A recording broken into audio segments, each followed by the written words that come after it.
Each year, Microsoft Research hosts hundreds of influential speakers from around the world, including leading scientists, renowned experts in technology, book authors, and leading academics, and makes videos of these lectures freely available.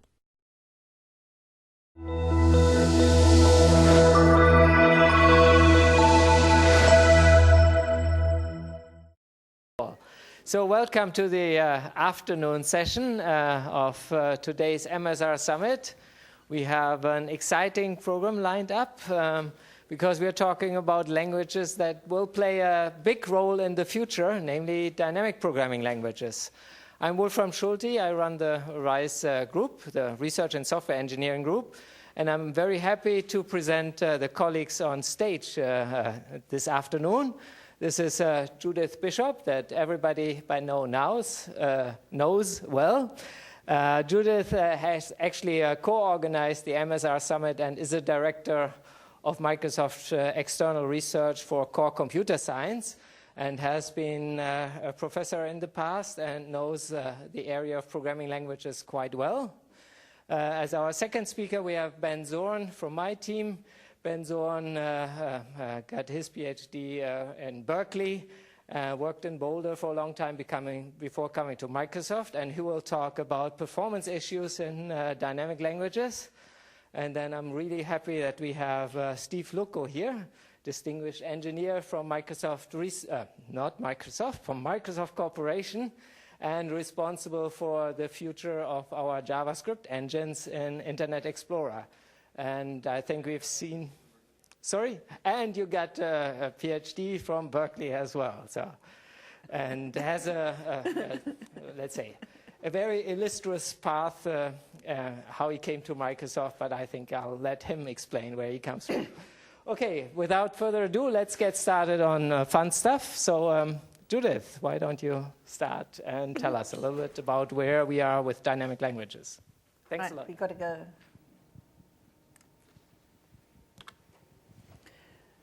Right, thanks very much, Wolfram. It's a great pleasure to give you this introduction. I'm going to tell you a little bit about dynamism on .NET and actually set the scene for my other two illustrious speakers from PhDs from Berkeley, because I didn't get my PhD from Berkeley. I want to start off with this timeline that I've been keeping for quite so many years. And I've recently actually put a split in the timeline to indicate not just languages and operating systems, which I previously had. So if we go through it from the top to the bottom, you'll see on the top section there are languages that I'm currently interested in. Not all languages, that would be impossible. And then some browsers, because today we're talking about browsers. Then operating systems, because the languages these days are based on operating systems and operating system frameworks which come out. And as we will see in this particular session, that is very relevant. And then finally, IDEs. IDEs are what we run our languages or prepare our programs with, and sometimes those are very integrated with the way in which we get the final product. So at the top, just to call out a few facts up there, it's very interesting to see that the scripting languages, which are the ones that bring us the dynamism and which are going to be spoken about quite a lot today, started a long time ago. And in fact, before this timeline began, but there were some renaissances in them, and the one was in 2005, and you can see a lot happened in 2005 because you got C#2, F# came out officially, although it had started a little bit before then, Spec Sharp 1, and Ruby on Rails. Python 3 came out in 2008, and we have in 2010 a lot. We have C#4, F#, and code contracts, which is something we heard about yesterday, was incorporated into Visual Studio 2010, which you can see right down there at the bottom. Of course, the dynamics do need to run on this embedded layer, which I'll be telling you about, and you can see the dates of that. Once again, it's in 2010 that this layer from Microsoft called the DLR came out. But it's quite fascinating to look at earlier in operating systems how Mono, for example, started only in 2004, and the other products from Macintosh, from Apple, came out in 2006. So there's really just a very short span of 5 years when all of this has been happening. We have in the audience here, of course, Michael France, and he was one of the main instrumenters of Firefox 3. So I put that in especially for you, Michael. That's in 2008, and Apple, of course, have been bringing out Safaris forever, and so I haven't been able to fit them all into my table. We are going to hear about IE9, which is going to be off the table on the far side. So what is dynamism? Well, it is the way of writing programs so that you get a rapid feedback loop. You can develop up and down. You can do rapid refactoring, and that is aided by the IDE that you use. You can't do much of that if you're just using a very simple IDE. And code changing, and you use it for glue code. So all in all, that's the kind of programming and the kind of languages that lend themselves to that programming, which give you what is called scripting, building websites, test harnesses, server farm. Actually, scripting and so on got a bit of a bad name. First of all, because of the original scripting language, which was probably Perl, and people who were computer scientists eventually moved away from Perl and certainly from teaching it, and they said, well, that was just for developers. And also, as we shall see, JavaScript got a bit of a bad name as well. But I think that is definitely changing for good reasons.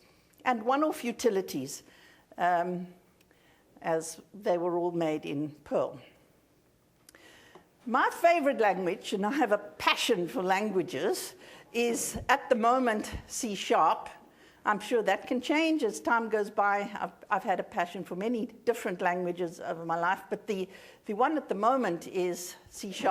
And the dynamic part of C# came in with C#4, and there were 4 things that came in there. Dynamic lookup, named and optional arguments, com interop, and variance. And I just want to take you through those so that you understand what it means for a major language to call itself dynamic. Right. And how does that actually fit in on a major platform like .NET? So .NET has the Common Language Runtime. And in order to make this dynamic languages work, and these are dynamic typed languages, there's a layer on top of that which provides the services which are going to be added so that it can be typed and work still on top of .NET. Of course, then the statically typed languages with dynamic features can be added, and of course, dynamically typed languages. And then what we end up with is this beautiful picture, which comes from Microsoft's website. So you can have languages which are scripting languages like IronRuby, IronPython, C#, Visual Basic, and so on. And then you can have the dynamic language runtime. And underneath that, the common language runtime. And inside the dynamic language runtime, we have the important 3 aspects, which is the dynamic object interoperability, the caching, which has to be very fast, and the expression trees. And they all link through with binders to .NET, Silverlight, Office, and the other major parts of Microsoft's technologies. So once again, there they are. These are dynamic lookup, named and interoperable parameters, com interrupt, and variance. Let's go through them in detail. The first one is this dispatch at runtime. There's this dynamic word, and we can declare a variable as dynamic, and then if we have one of these variables as dynamic and we do an instance call on it, so there we have D1, we call a method in D1 on M, and we've got a variable called D2, we don't know what the type of D2 is. We can take D2 and it will be checked through at runtime via the reflection mechanism. Now, many people are scared of using reflection in a real context because it could be slow, but the DLR has got a very fast caching mechanism which keeps reflection efficient. How many of you were able to pop past the booth called Spur earlier today? Okay, none. Oh, you did. Great. Well, in fact, that can even be made more efficient than it is at the moment, because Microsoft Research with Herman Fenter has been working on another research project now to make that a much, much, much faster mechanism, and hopefully that will also go into the next version of the production system. And what's interesting about this is that the DLR is actually invisible unless you go and re-implement iDynamicObject, which is an interface. So unless you want to do something very different to what is normally going on with the reflection and the check on the data types, then actually you don't see what's the DLR. You just carry on and everything is fine. But you can, in any case, use and interoperate between C#, F#, and the scripting languages using this mechanism. And that, of course, is a huge win, both for programmers and for educators and everybody who want to make use of a variety of programming languages. So you probably might not even know that Microsoft has implementations of IronPython and IronRuby, and so I just did some quick catches of the web pages. This is the one from CodePlex, where you can download Microsoft's IronRuby complete, and you can have a look at it and try it out and run it. There's also the IronPython tools for Visual Studio 2010 now. IronPython is in Visual Studio 2010, so you can get it and you can run it. It's open source. It's an implementation of Python and tightly integrated with .NET. Now, this would not have been possible without that layer, which was added on, but which you don't see. All right, just some little programming here. I said one of the other factors was variance. Variance is basically the language doing what you always thought it should do, but didn't let you do. And so you want to disallow certain things in generics, and you want to allow other things in generics. So in the first example, you're not allowed to do this one, because you set up a string in list 1, and you can't assign the string list 1, the sequence of strings list 1, to a sequence of objects list 2, because you might put an integer into list 2 and then take it out and put it back into list 1, and that would not be allowed. You can, on the other hand, when assignment is not allowed, do it. So it is a completely typed system now, but it's still dynamic. Here is just one slide, which is pretty dense, actually, but is illustrating two of the other aspects of variance, covariance and contravariance. And there are many lovely videos and also websites and so on which explain these from Microsoft at length. And I encourage you, if you're interested in programming, to go and have a look at them. But the two definitions are that covariance preserves assignment compatibility across types, and that's what we really want.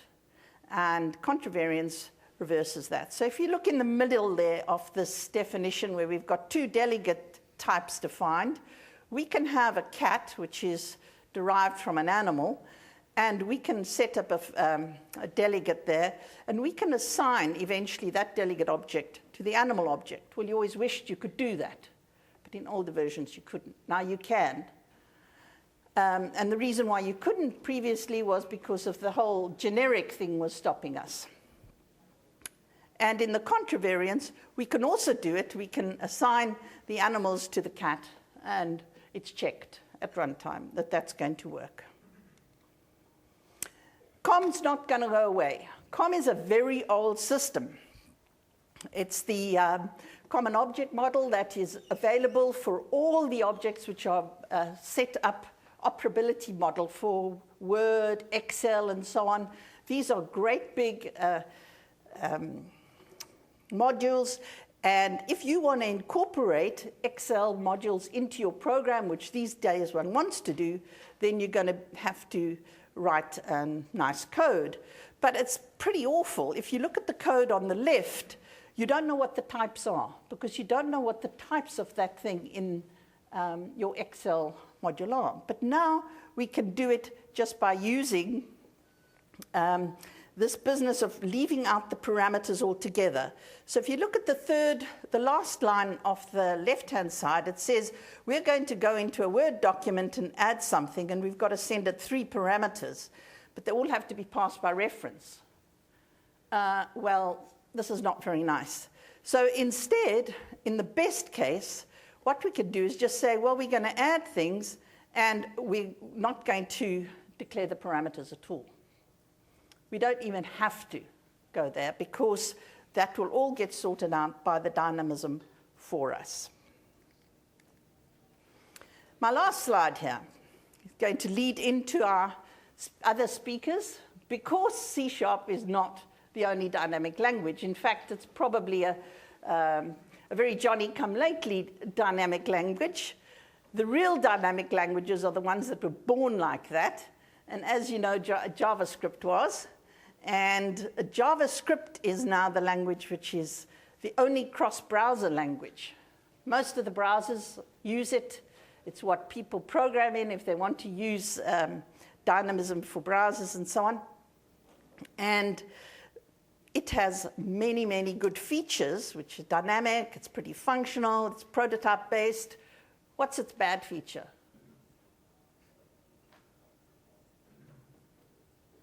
Well, its bad feature is it's typeless. I mean, it doesn't have strict typing. So, I thought it was inferred globals. Well, yeah. And that scope doesn't change inside blocks.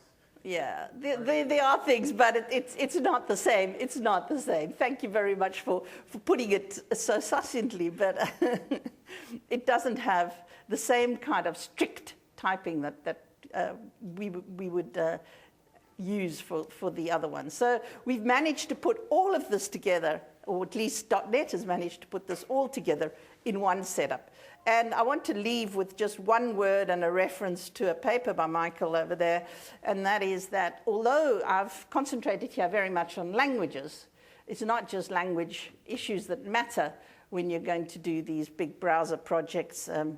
The way in which you set up your browsers also matter, and that was also shown in that project of Herman's. So I'm going to stop at this point now and hand over to Ben.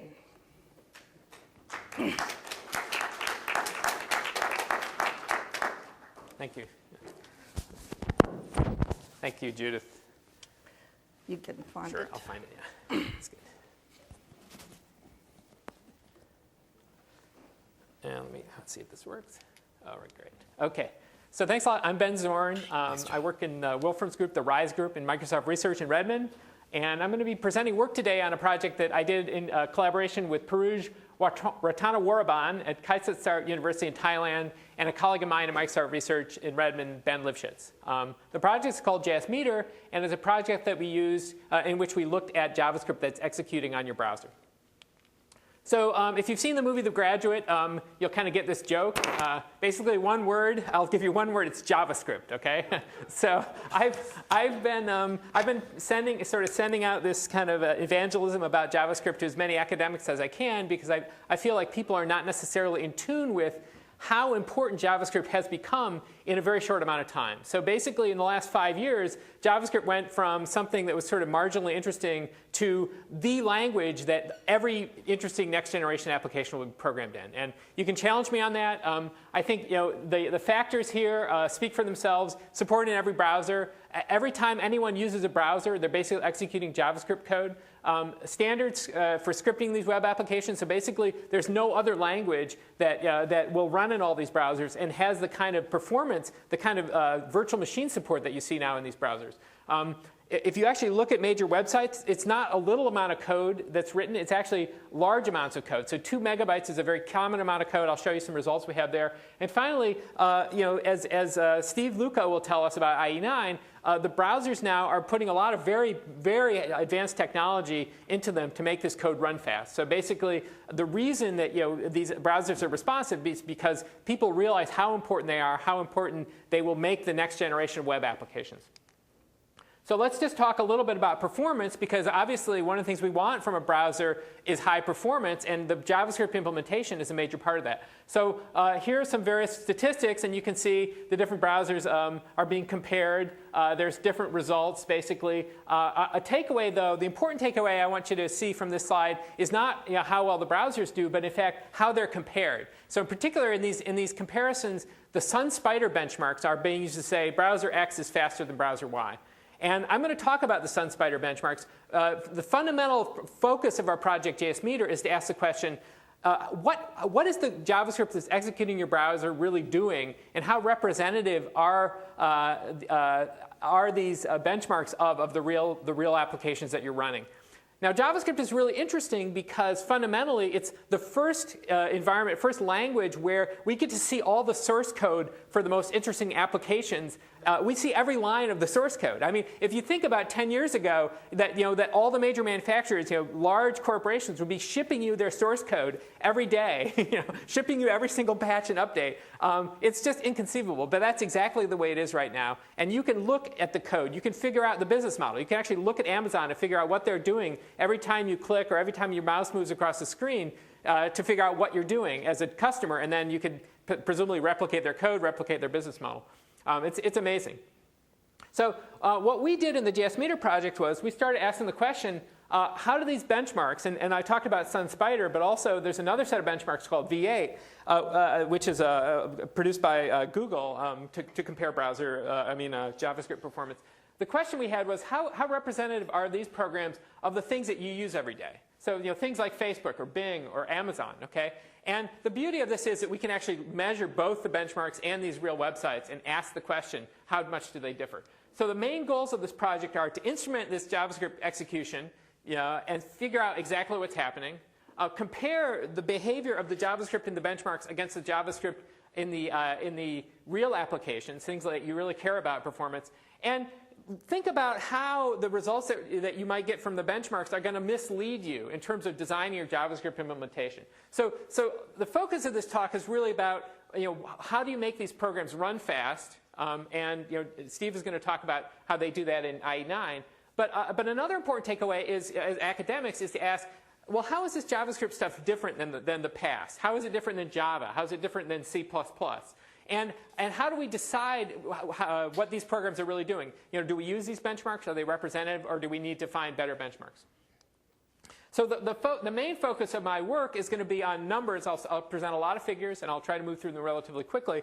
But let me first say a few words about exactly how we did things. So we need to measure the behavior of JavaScript, and the way we did that was we took IE8, which we have the code for, and we instrumented the source. So in particular, there's a part of IE8 called jscript.dll, which is the implementation of JavaScript. And we modified jscript.dll so that every time something happened in there, we counted it. So we're counting the behavior of a particular implementation of JavaScript.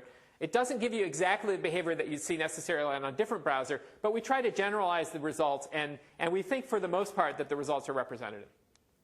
So first we create a custom jscript.dll. The nice thing about that is once we have that, we can visit any website, run any benchmark, and we can collect data about what it did. And that's what we did. We ran these things with the various websites I mentioned before, generate custom trace files, and then from that we do offline analysis and we produce results. Now, one question you can ask is, how do what exactly is the behavior of a JavaScript application? And we tried to think of things that people would do with websites that were representative. So, for example, in Amazon, we went to the Amazon website. We went and typed a query for a particular book. We went to the book page. We put it in our shopping cart. So we went through a series of operations. So one of the nice things about the measurements we have is we're seeing an entire behavior. We're not just seeing, for example, how quick the page loads. That's a very common way to measure performance of browsers. But this is much more representative of a real experience that the user has. You can see Gmail, we signed in. Google, we did a query, and we looked for some things related to that query. The remainder of the talk, I'm going to focus on really three main aspects: code, objects, and events. This is sort of code, data, and then the event model. And that may be a little less familiar than these other two domains, but I'll explain it. So let's start with the code. We ask questions like, how much code is there? Pretty basic question. Is there hot code? Is some code much hotter than another? What is the mix of instructions? So what kinds of things are these applications doing?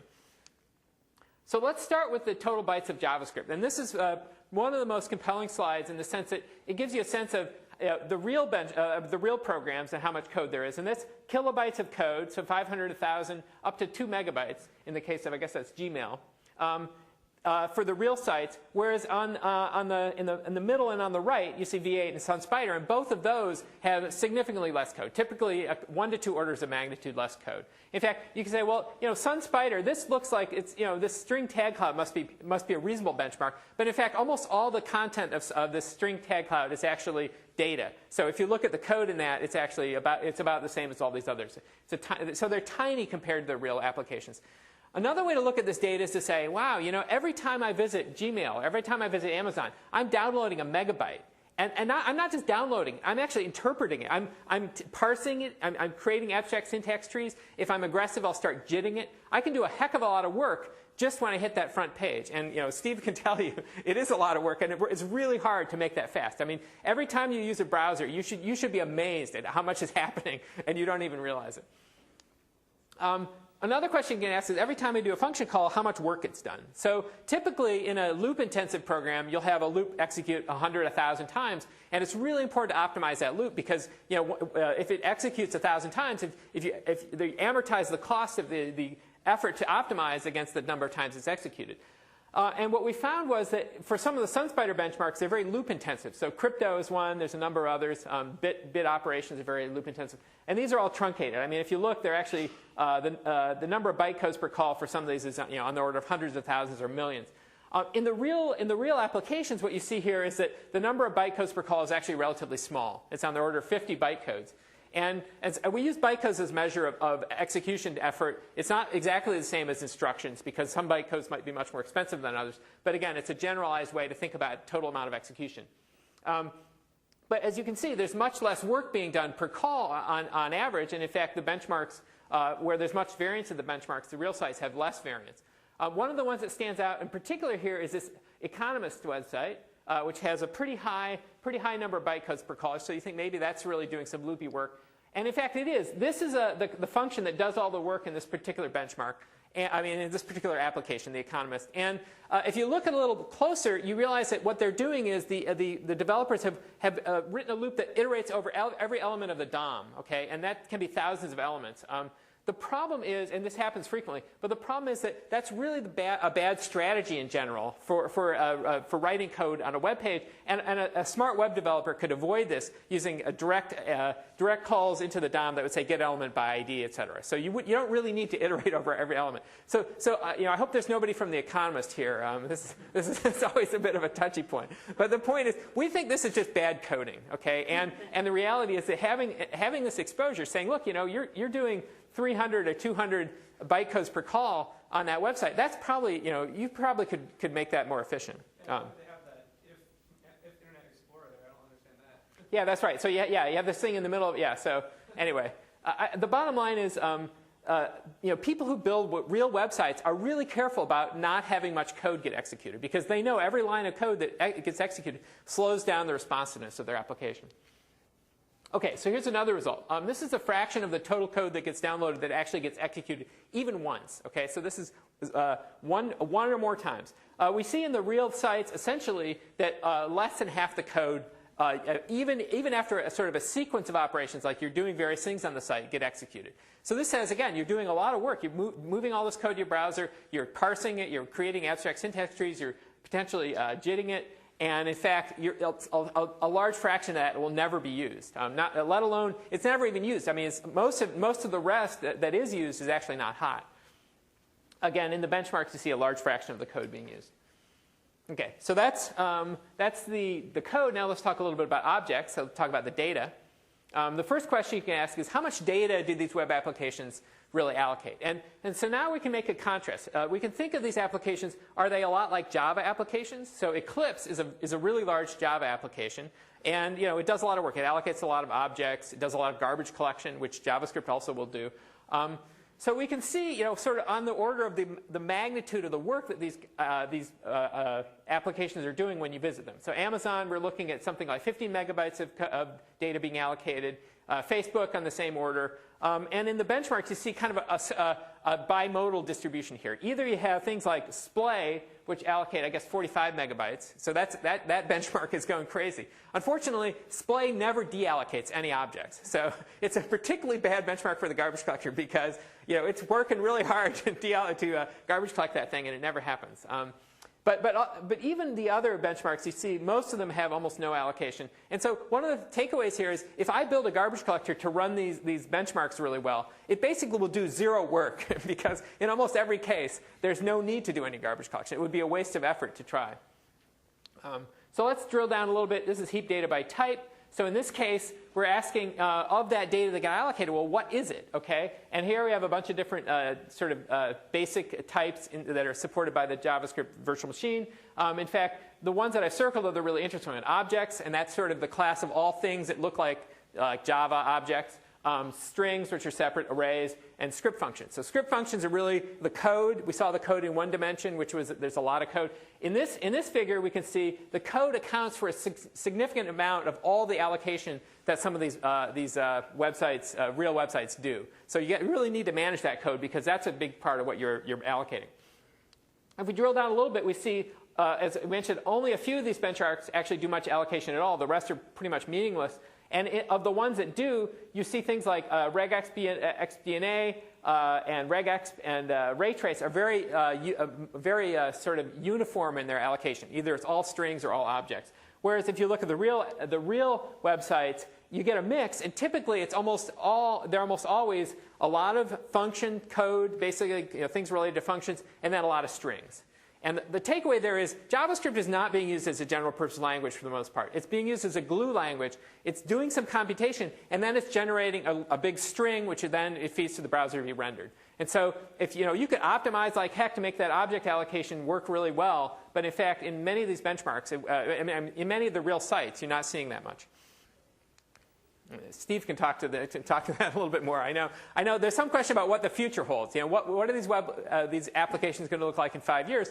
And I think that's a really important question, and I think we need to be thinking in those terms. Okay, so there's another advantage to having this kind of infrastructure, which we can look at over time what happens with allocation. So this is live heap over time for Gmail. So just to explain, the x-axis is time as measured by bytes allocated, which is one way to think about time. And then the y-axis is the amount of the live heap that's actually accounted for by these different types: functions, strings, arrays, and objects. Okay, so one thing that happens here is you see that, like, for example, at this point, the strings drop dramatically. That's because a garbage collection occurs, which means that stuff is reclaimed. And so you see the strings over time get garbage collected a lot. Surprisingly, none of the other data types in this particular application, Gmail, get collected or sort of get deallocated at all. So in fact, here you see functions. They just steadily grow. That kind of makes sense because you load functions. You keep them around because you might call them. But in fact, the surprising thing is even the objects basically just accumulate. They're not being recycled much. We can look at a similar graph for eBay. This is a different figure in that it has very different behavior. So before we had you can think of this as a Web 2.0 application. So you go to Gmail, you start using it. You don't transition to a different page when you do operations in Gmail. You always stay within the same page. In eBay, it's quite different. Every time you click on something in eBay, you basically are going to a different page. It's a page reload. And what that means then, in terms of the heap, is when I reload the page, I throw out all the effort that I put into generating that previous page, and I start over again. So here we see this happening over and over again as I transition between pages. And you can say, wow, that's a lot of work happening to just throw it all away. And every time you click on a link, you're throwing away all this work that your browser is trying very hard to do to give you the great experience. And this is not uncommon. A number of the applications we look at actually have this flavor. One thing it points out is interesting is, again, this notion that a lot of the heap is functions, which is something we saw before. But another thing is that if you look at the pattern here in terms of these results, a lot of these pages actually they're not only just throwing away and recreating, you're recreating the same heap you just threw away. Okay? So this is very different than real like Java. In this case, what you have is you've got a situation where there's a huge amount of redundancy. And if you can somehow exploit that redundancy, you can make the browser experience much better. So this is a challenge for JavaScript implementers to say, look, I just had something that looks a lot like the thing I'm going to have next. How can I cache that? How can I remember that previous heap and not have to regenerate it from scratch? Just to give you a sense of the kind of architectures you see and the fact that there are very different architectures. This is Bing, as we measured it about a year ago. It might have changed completely at this point. These things are in rapid transition. But what you see in the Bing case is basically it's like we saw with Gmail. You go to the Bing page, you stay on it, even though you're doing various subqueries like looking at images or looking at the news. Basically, it loads a lot of code. That code stays there. The strings, as you can see, get garbage collected. In the Google case, we have a very different story. Google has much less code. It also has this model that we saw with eBay where it's throwing away everything and regenerating it. Okay? But one of the results of this is that it keeps the memory footprint much smaller. Okay? So you trade off. Do I want to have something that's regenerating stuff constantly, or do I want to have all that state preserved in the browser so that when I do the next thing, I have a lot of it's all there for me? And I'm not going to say which one of these is better. I don't know. I think that they're both viable alternatives. I think it's important to realize that if you're going to implement a JavaScript engine, you're going to need to understand that both of these are going to happen. You're going to want to optimize for both. Okay, so let's spend a little time on events. I won't spend much time because I just want to give you an overview. So what about events? So JavaScript is very event-oriented, event-based. It's different, again, than most of the things you think of as benchmarks. Benchmarks, you like to have something you start it up, it runs for a long time, then it stops, and you can measure how long it took. Compiling is a great benchmark. Okay, it doesn't really correspond to what we normally do, most of us at least, but it's really easy to get performance numbers. In the case of JavaScript, what you're usually doing with a JavaScript application is you're interacting with it. So responsiveness is like a critical aspect of these applications. When Bing Maps comes up, you want it to be the case that when you mouse over something, immediately the pop-up happens. Or if you click on something, something happens immediately. So it really has to be the case that the user doesn't even notice the delays that take place, even though there's a lot of things happening in the background. JavaScript is very different than Java. So, for example, it has a single-threaded model. It doesn't have multiple threads. So every time you're doing work in JavaScript, you can't have stuff running in the background. You basically have to do it to completion and finish your task and return control to the event loop. There's a lot of different kinds of events happening. So there's user events. There's asynchronous events that come from the network. There's interactions with the rest of the browser. So this is what makes Java unique. And I've had numerous conversations with academic colleagues who say, "Oh, well, we already did all this stuff for Java. It's all the same. We're just going to use the same techniques and make JavaScript better." And I think you have to look a little more closely to see how much different it really is. And that's what we're trying to do with this work. Okay, so this is just, we've already beaten these benchmarks to death, but I'll just keep doing it. Real sites. Okay, so this is an interesting question. How many events per visit to, say, Amazon or Gmail do you think you have in the course of that interaction? So it's on the order of thousands of events. Okay, there's a handler there. It's handling these events, whereas in these benchmarks, almost no events. They really don't measure anything at all to do with the event system. When you actually handle an event, there's a lot of different things that happen. Some of these websites do quite a lot of work when they're handling events, like Google Maps here is doing quite a bit of work. Amazon, on the other hand, is kind of an outlier. It does almost no work. Almost every single one of its handlers basically just immediately returns. So they're doing something, they're testing for some condition that's almost never true, and that you see thousands of these events. A lot of times they're timer events. So basically, they use set timeout in Amazon, and they essentially say every certain amount of time I want to know what's going on. And most of the time they'll just throw away the information or they'll ignore it, but occasionally it'll be something that they think is important and they'll save it away. So they really do pay attention to what you're doing. It's like they know exactly what you're hovering over. They know exactly how you're scrolling up and down. They pay very close attention. Okay, so let me just conclude. I'll talk a little bit about our work and the impact. So I think everyone would say, yeah, benchmarks. Of course, they're not very representative. I think in this particular case, it's a much sort of worse story because it focuses effort on certain types of things like tight loops and small amounts of code, where in fact what we saw, the alternative is the exact opposite. You basically have event-based programming. You've got a lot of huge amounts of code. You've got to deal with this complex code. And as we saw, the garbage collection, the benchmarks really don't tell you anything about how to do garbage collection in JavaScript. And also this notion that JavaScript, if you say, oh, it's just Java, then you miss the whole notion that it's part of the browser, that you're doing things like loading the page repeatedly. You're going back to that page the next day, for example. And so there's all these aspects of the interaction that you don't have in the previous languages. And I guess to be sort of academically focused, I'll say a little bit about related work. So we did this work. We published the paper in Web Apps, which is a Usenix conference in June. We had colleagues from Purdue University who published simultaneously in PLDI in June another paper. I don't have the name there. Gregor Richards and et cetera, Jan Vitek. And they also looked at the behavior of JavaScript. So if you're interested in this topic, I point you to our work, JS Meter, and also their work, which was published in PLDI. They looked at a number of aspects around how methods are called, how the prototype system is being used to try to understand how dynamic the language really is, something that Judith pointed out. And there's other work on measuring various things. Java's had a lot of work actually on looking at how it behaves. In particular, people try to figure out how to build JavaScript hardware. Hardware to support Java execution. So I will look for academic work trying to figure out how to execute JavaScript fast. That'll be an interesting dimension. What's that? Tag bits.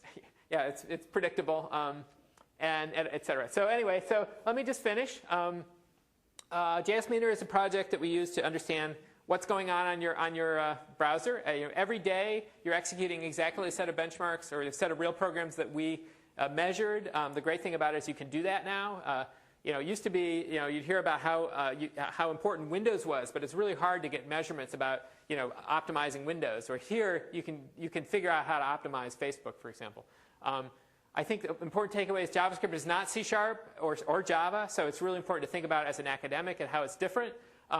These benchmarks are really, as they stand, are really significantly different, and so you don't want to, base your decisions about how to build a JavaScript implementation on how well it performs on just the benchmarks. One of the directions this takes us is to think about what are better benchmarks. And so, in fact, I'm in the process of working with colleagues on how to do that, how to create a set of benchmarks that actually is more representative of real web applications. Of course, it also points to tools. Some of the things that we found in measuring things with JS Meter point out behaviors in these programs that the developers would also find valuable. And we've had a number of people contact us about getting the tools. And I think, and this is a segue to Steve's discussion. In the end, it's all about making a better browser, a better implementation of JavaScript. And I think certainly the hope is that people have already been thinking in this direction, and they don't use the SunSpider benchmark as the only aspect of how to build a better engine. But I think I'll leave it to Steve to tell you exactly what they do. So thanks. Nice job. Are there questions for Ben while I set up? Yeah. Any questions? Yeah. Can you hear me? Oh, yes. Is there a... Okay, I'll just repeat the question. Okay. Yeah. So I have an idea, and you can just respond. Oh, thank you. For making better benchmarks, I think it would be feasible to use JS Meter as a hook and do exactly what you did and use Amazon, use Gmail as user experience. You could record the input in some kind of format that is repeatable, and then create a benchmark in which that user action is repeated, and that is the benchmark. What do you think about that? Yeah, that's a very interesting point. that is not unlike what we've been thinking. And I can't say that much about it because we're still in the process. But yes, one of the beautiful things about JavaScript is that it's possible to do that. I think, people say all the bad things about JavaScript. JavaScript has some really cool things. And so if you want to modify the code as it comes into your browser, that's no problem at all. So yeah, that's a very interesting insight. Any other questions? Okay. Okay. Can you hear me in the back? Yeah. So I apologize in advance for black and white slides, and it's not going to be as pretty, but hopefully I'll give you some good information.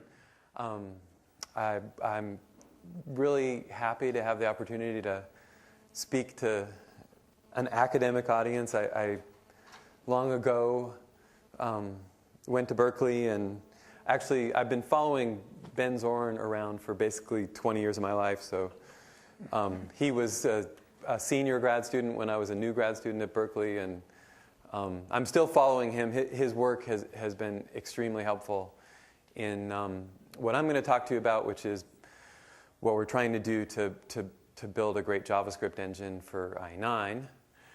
So without further ado, this is what we're going to cover. I'm going to give you my completely biased and skewed capsule history of web programming platforms. And when I say web, I'm talking just about the client. So some other team, the ASP.NET team in Microsoft, worries about the server. This is all about the client. Ben already did a fantastic job of explaining the amazing energy, the huge millions of developers that are pouring into this. Like every kid out of college now is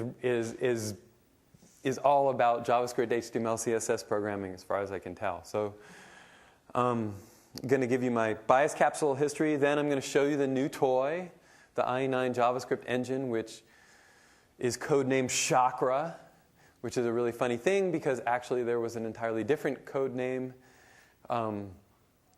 internally, but Microsoft is so big now we have marketing code names as well as actual code names. So the marketing code name invented by one of our very senior executives is Chakra, which I actually think is a great name. And then after I talk a little bit about the present, I want to talk with you and maybe interact with you a little bit about the future, which is sort of three parts. How do we break the speed limit? So we all know from David Unger's work and Craig Chambers' work, about what the speed limit of running a dynamic language is. And on things like SunSpider, which are totally irrelevant, as Ben has pointed out, but are very relevant to the press and analysts, we are about getting to the speed limit, all of us. So the question is, what's going to come next in terms of perf?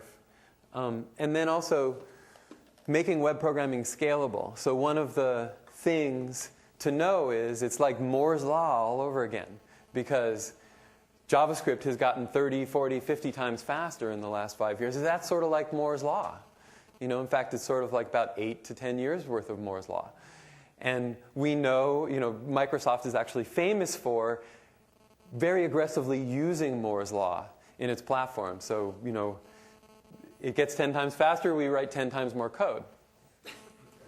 And that's not just a Microsoft phenomena, that's also a fairly broadly observed software engineering phenomenon. So if web developers are now going to be able to assume that in the path from when someone clicks to when the full page load happens, they can run 10 times as much code for the same time budget, what's going to help them scale from a 10,000 line JavaScript program to a 100,000 line JavaScript program?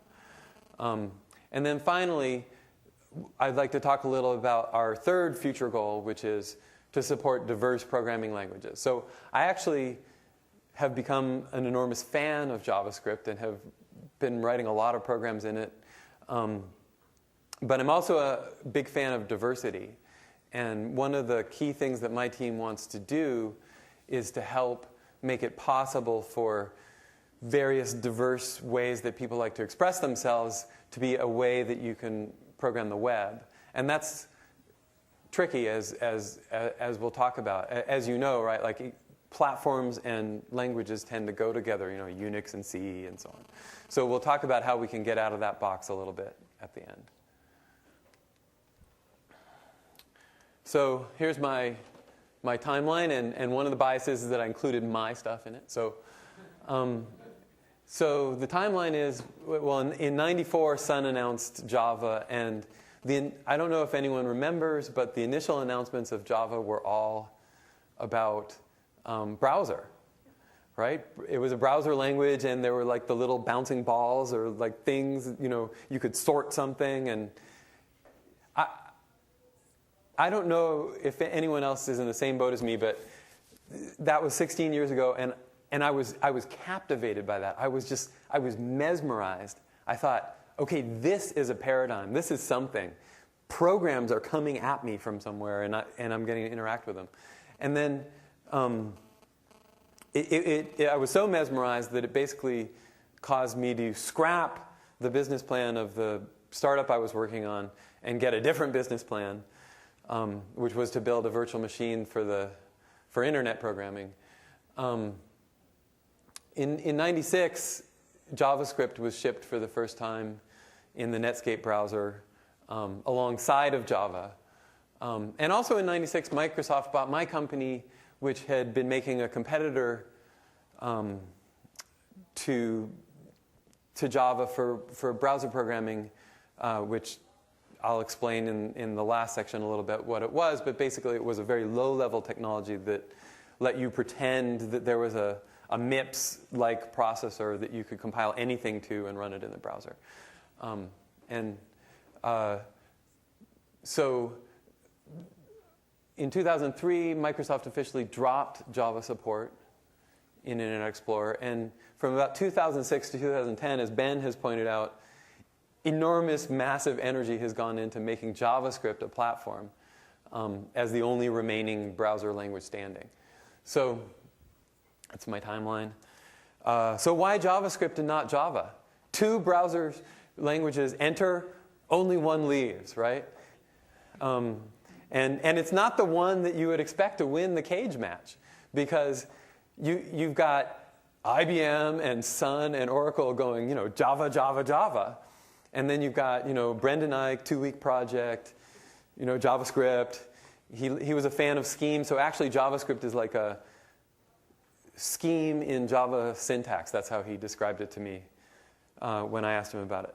So Java certainly has the potential for greater performance. It certainly had the backing of the VCs. It had the backing of lots of startups. What did JavaScript have? These are the things I hear most about what JavaScript had from people like Douglas Crockford, who wrote JavaScript, The Good Parts, and other people like Brendan.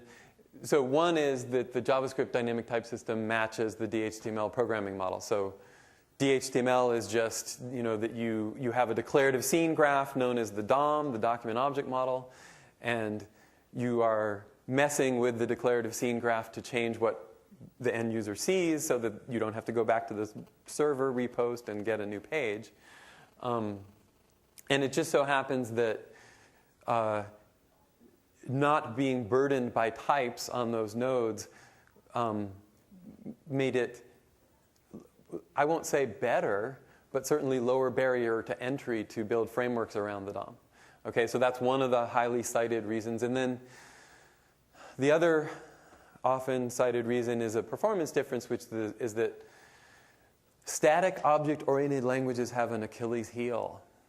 And the Achilles heel is that you have to load all the types before you do anything. You have to load all the types, especially in a context where you need to bytecode verify.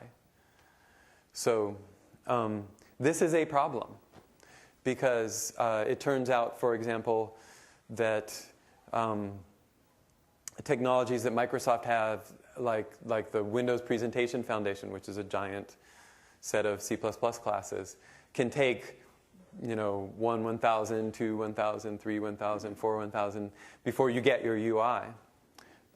And this is not really acceptable in the context that Ben described for you, which is web pages where you want snappy interactive response. You want to see the thing as soon as you possibly can. Slow load time is not a good characteristic. So I don't have a definitive answer, but hopefully we'll have a little QA time at the end, and maybe people will bring up other reasons why the cage match ended the way it did. So why not a lower level platform? Why not our thing?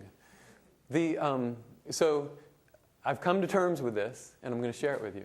So the Calusa virtual machine that my company built in the early 90s, it runs the spec benchmarks at only 6% overhead, including all the overhead necessary to provide sandboxing. Good performance overhead. It can run Word, like Microsoft Word, at very low overhead, and it can actually load it faster than native code because it's compressed byte-coded pages that are therefore fewer code pages means faster load time. Well, the central Microsoft reason why not a low-level platform was that at that time in 1998, all the momentum was to compete with Java in the enterprise. Everyone was like, browser languages, who cares? That's never going to be anything. We're going to go after Java in the enterprise, and we're going to create a Java competitor, and so we're going to create a virtual machine asset that goes in that direction. So that was kind of the Microsoft answer. But now we have like a resurrection of this architecture that is one of the possible directions that we'll talk about at the end for breaking that speed limit, which is the portable native client. Who in this room has heard of native client or portable native client? Okay, so that's the same architecture, processor neutral bytecode, software fault isolation for doing low-level memory protection. So you can write pointer arithmetic and still, you can port Doom to this thing and it'll still work because the pointer arithmetic is checked. So we'll talk at the end about why I'm not jumping on that bandwagon, but in fact going in a different direction with this thing. Okay, the new toy. So the new toy is called Chakra. It's basically all new code except for the scanner and the parser. We retained the scanner and the parser pretty much intact to avoid huge compatibility problems that we might otherwise have run into, because the language that is parsed by this parser does not exist in any document. So there's a new object model, new type system. Type system's a lot like the Google V8 type system. It's hidden classes. It's all classic, David Unger, Craig Chambers, small talk implementation stuff. The type system, new memory management, new libraries, and an interpreter and a code generator. So why did we do both? So V8 only has one. V8 does just-in-time translation and then runs stuff. So one of the reasons that we built both an interpreter and a code generator is that having a dual execution path, it lets us start running the page right away as soon as it starts coming down while we generate code on a different thread. Okay, so that allows us to load pages faster, and you'll see later in the data that we do load most pages faster than Chrome 6. So another good benefit of dual execution path is security. So one of the things that happens to just-in-time compilers is this thing called a JIT spray attack. How many people have heard of a JIT spray attack? Okay. Well, these things actually occur, and what it is someone figures out like JavaScript to write that will generate just the right code, native code, with big no-op slides in it, and then little evil snippets at the end of the no-op slides. And then what they do is that they do some kind of native side API exploit to figure out how to jump into the code buffer, and then they try to hope to land on the no-op slide to the evil part and do something evil. So in fact, having a dual execution path is really good at foiling the JIT spray attack, because we just stop generating code. Like so we are checking all the time whether people are generating the redundant stuff, and we're also there's also just sort of volume limits. So one thing we can do is we can sort of intersperse a little bit of interpretation with a lot of generated code. So everything runs fast, but we're breaking up the no-op slides and so on. So having a dual execution path is also good for security, and it's also very useful just for debugging. So if you have an interpreter and a code generator, then you can trade them off and figure out which one runs the New York Times and which one doesn't. So that's been good. So our overall goals, security, compatibility, transparency, performance, they're all obvious except for transparency. So the thing is constructed so that it's very, very easy to see what's going on with it. And that's been very helpful. So some of the numbers, we can create a script context, which is just our software, basically object in memory that will load script and run it in about a millisecond. And we can create the second script context in much less than that. We can call into the script engine from the host in 20 microseconds, and we can cold load. So this isn't IE. IE does not cold load in 4 milliseconds. But if you build a separate process that loads just the engine, we can cold load and run the null script in 4 milliseconds. Okay, so the point being, like if you were running a REPL loop, the 20 microseconds is the number you would see. Like the person hits enter, and 20 microseconds later, the script is running. Okay, which is, anyone who's looked at, say, Java virtual machines will know that those numbers are completely different performance ballpark from what a Java virtual machine would deliver. So here's some performance highlights. So the big highlight is that we load most of the top 25 web pages by visitors per month. We load 21 out of the 25 of them faster than the V8 engine at this point. So New York Times, CNN, MSN, Bing, Google. So, and how we do that, there's two basic ways. One is what I already told you about the dual execution path. So we interpret right away, and then we generate code in the background. And of course, we can discuss, there's a whole lot of heuristics to say what code do you generate and what code don't you, because as Ben points out, not all the code is run, and in fact, during page load, less than 19% of the code on average is run.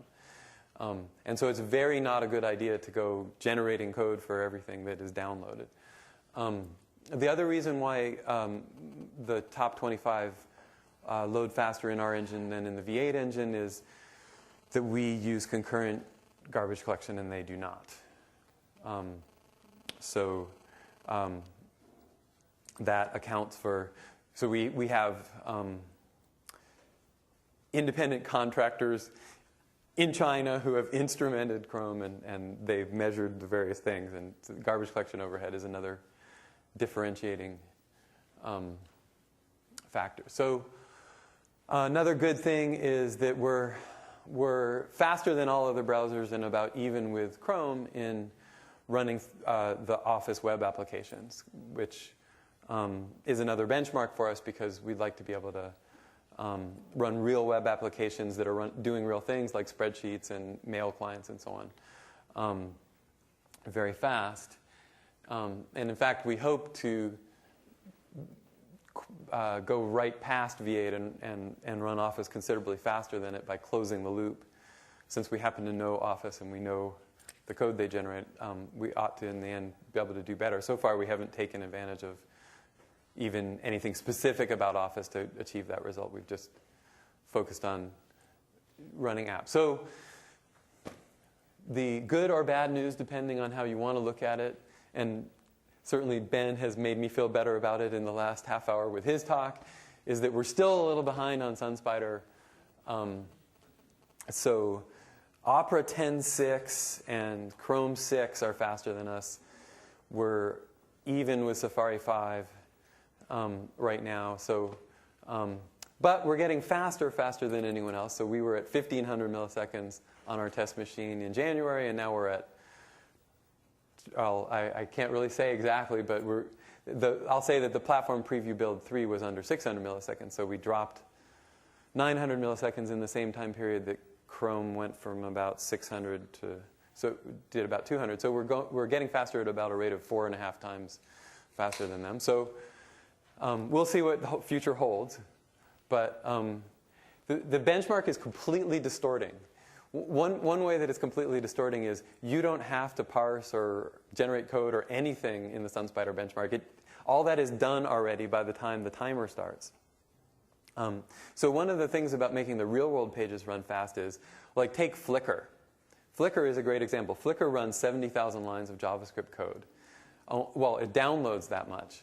It actually runs a tiny fraction of that. So with Flickr, you can't actually load it fast unless you defer parsing. So in order to make that thing, like, forget generating code. You can't even generate ASTs. You're going to lose hundreds of milliseconds generating ASTs on that guy. So you have to defer everything. Other sites like CNN has like megabytes of code that it downloads and runs at page load. So there it's much more important to be judicious about generating code. So one of the most important things that helped us was by using the interpreter to set up the code generator. So in the interpreter, we gather all kinds of information, like about which things are running loops, which functions are called how much, and then also even type specialization information. So is this array always used with floats? Is this array always used with ints? So you gather all that information in the interpreter for the first, say, 50 milliseconds of the load, and then you start generating code.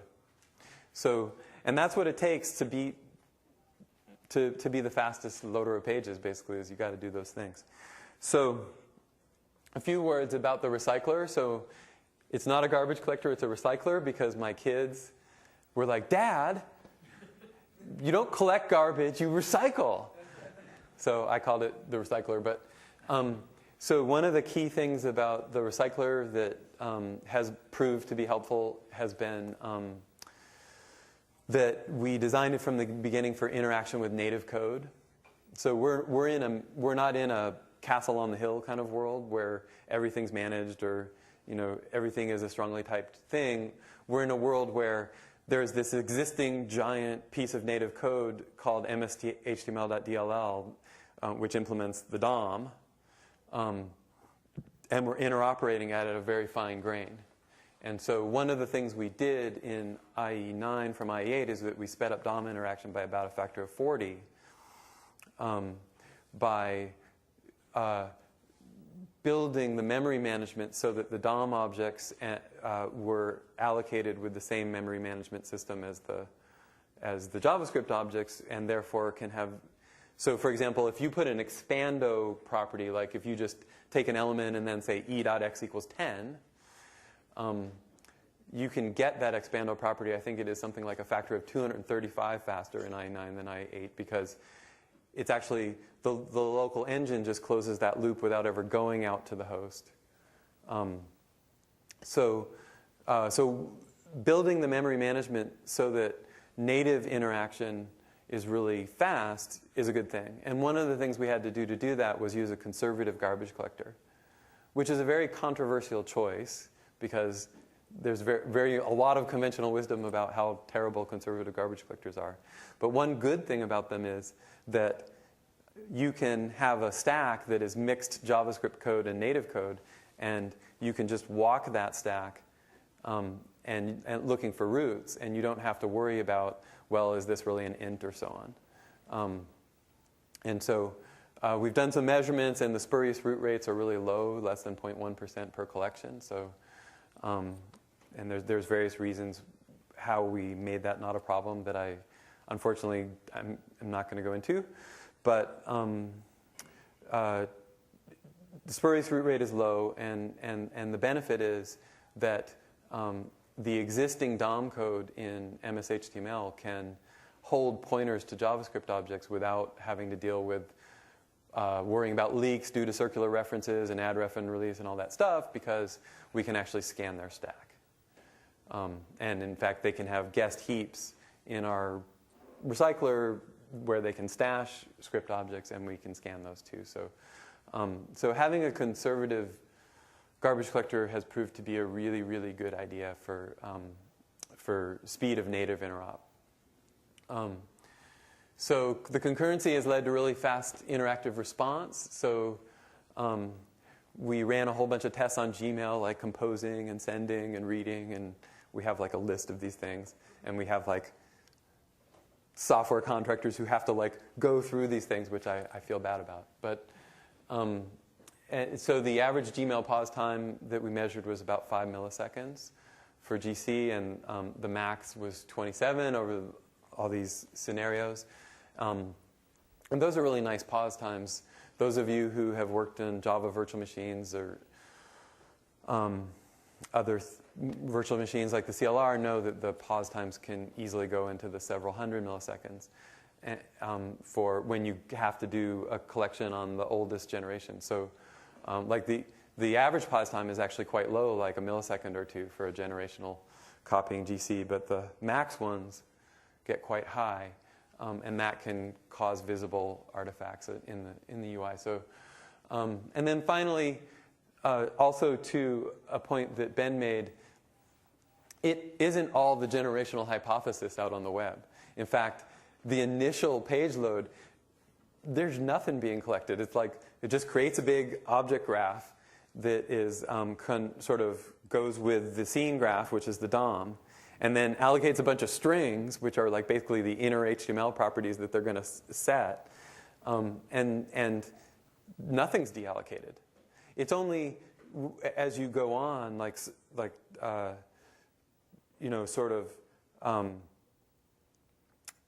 if you compose mail in Gmail, then some things like strings start to be collected. So one of the key things that a garbage collector for web has to do is adapt to different application patterns, because you really have two classes of things. You have web pages and how they behave, and then you have web applications like Office, Excel, Web Excel, and you have to, it's only the more application-like behaviors that are more generational. And so our garbage collector actually keeps track for each JavaScript constructor. It keeps track of the object lifetime behavior of the objects created by that constructor, and it actually segregates things of different lifetimes in different ways. So there's a lot of complexity there because of that. Okay, so a slide each for the 3 future topics. So the break the speed limit topic. There's the old Calusa and new portable native client approach, which is basically that you have a processor neutral bytecode and you use software fault isolation to make the code self-checking for things like pointer arithmetic.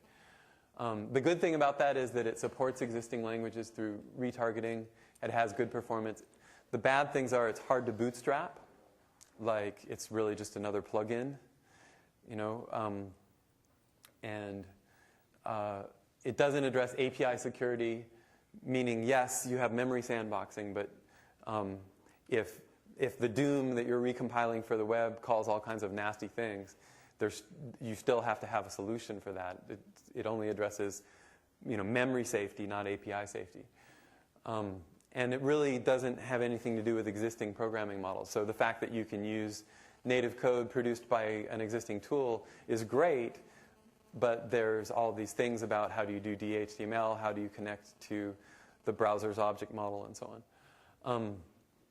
So despite the fact that we had a lot of fun with it in the 90s, and I'm still very fond of that approach, we aren't jumping on it right now, and we actually right now prefer an approach where we treat JavaScript as an assembly language, essentially, and where we can annotate standards JavaScript with type information and other information that would make it run fast. So the advantage of this, the big advantage, is that it bootstraps well because you can build something right away that runs on every browser. And from the experiments we've done, it enables near native performance. So I can take a Java program and I can run it pretty much just as fast doing this on my JavaScript engine as it runs in Java Virtual Machine from Sun. So it does require retargeting of existing tools to annotated standards JavaScript. And to get the best performance, it requires engine changes.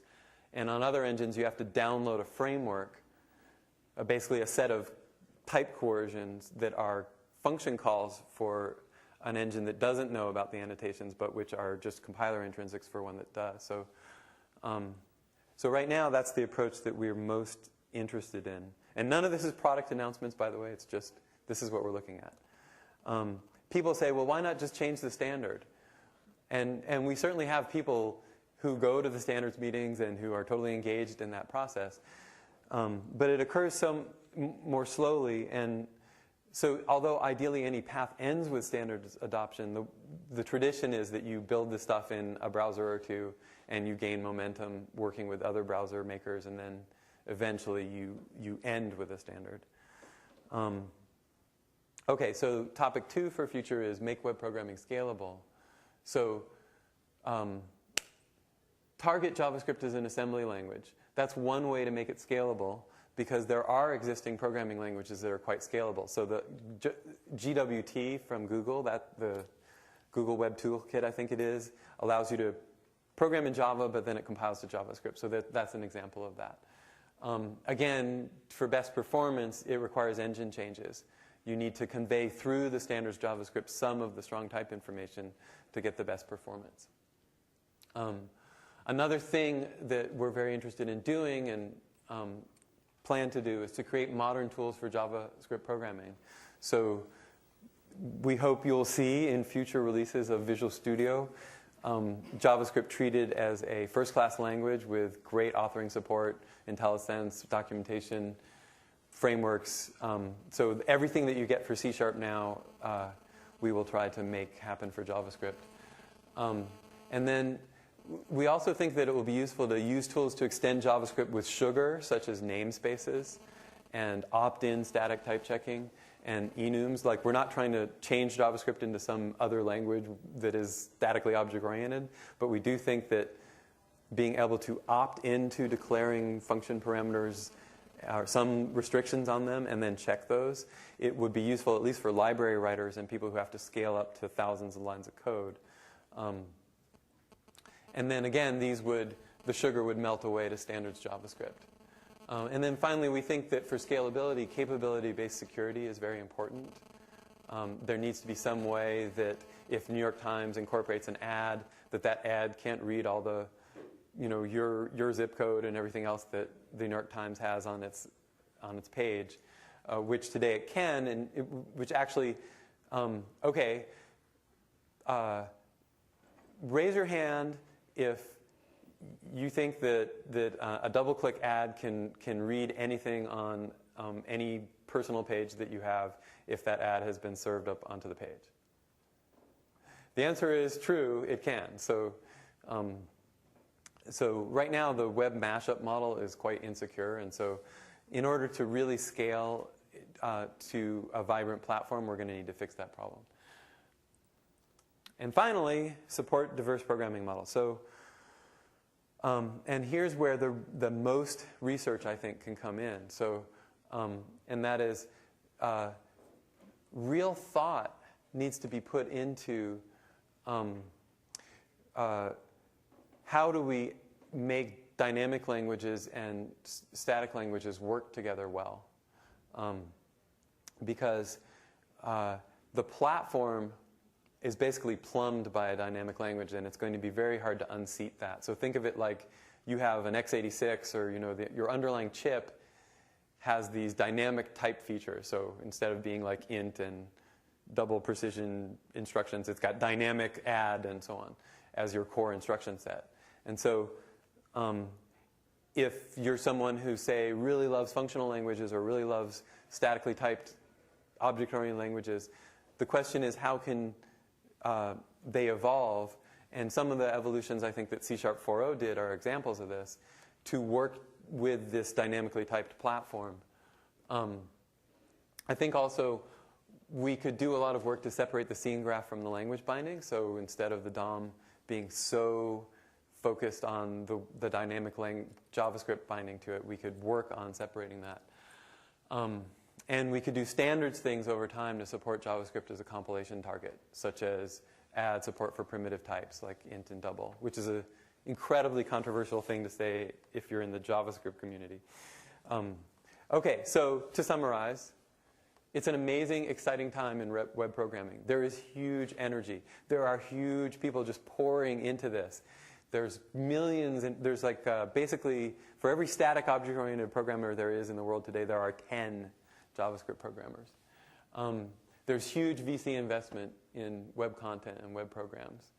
And ultimately, there's some person in a garage in Palo Alto trying to do something. And right now, what that person is trying to do is either they own some kind of lock on some content that they want to make into a worldwide thing, like, for example, OpenTable.com and reservations at restaurants, or they want to deploy some programming experience over the web.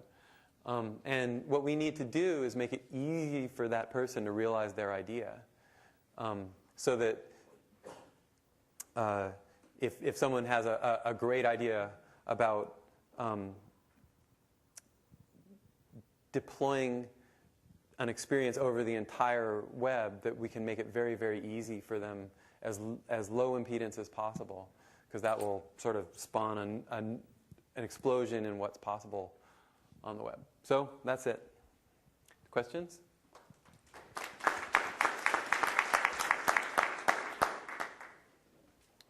Go ahead. I heard Douglas Crockford say that in IE8 even, arrays or hashes or every object in JavaScript, lookups are a linear search. Is that true? Well, I can tell you that there are many JavaScript features for which the naive algorithm is a horribly inefficient algorithm. And sparse arrays would be one of them. But you can always build a logarithmic data structure on top of your linked list of array chunks. Well, you shouldn't have to. I'm sorry? What do you mean? You're saying you could build some kind of a data structure to overcome that. But in other browsers, I'm just talking about the normal JavaScript objects that you use all the time. You can just. You mean like to look up a property? A property, yeah. Well, so all the original JavaScript implementations were hash tables per object. Right. And that's how they behaved. Oh, okay. And so the trick has been to say, oh no, well, each object isn't going to be unlike every other object in the system. We can cluster instances, and we can say, this set of 50,000 instances all have an X, a Y, and a Z. And we can say, and therefore there's a little map from X to Y to Z to the offset of the data area of the object, and we don't have to go through a hash table every time. Right. So, and then what you have to do is you have to be able to generate code that can see whether it can go that fast route or whether it has to go through the slow hash table-like thing to find. Mm-hmm.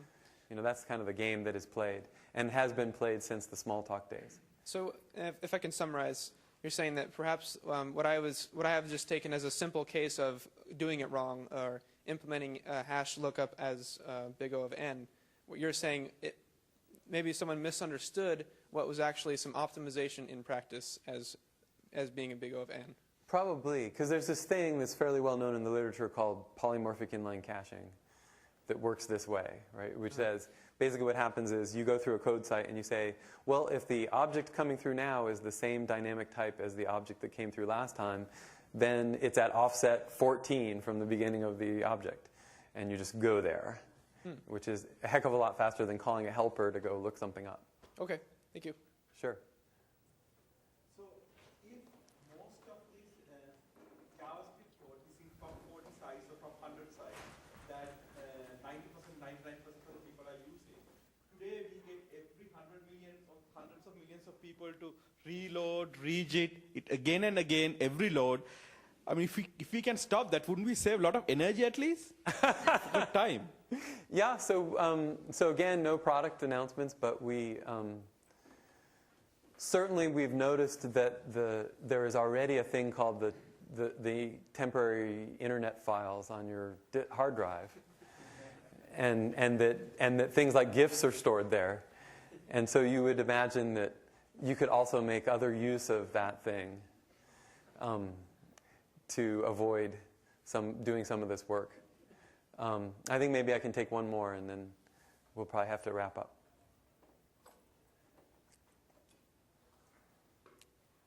Anything else? Okay, great. Thank you very much. Wrap up. Thanks a lot. So Ben and Steve and Judith are still around if you still want to chat offline with them. So thanks a lot for joining for the session.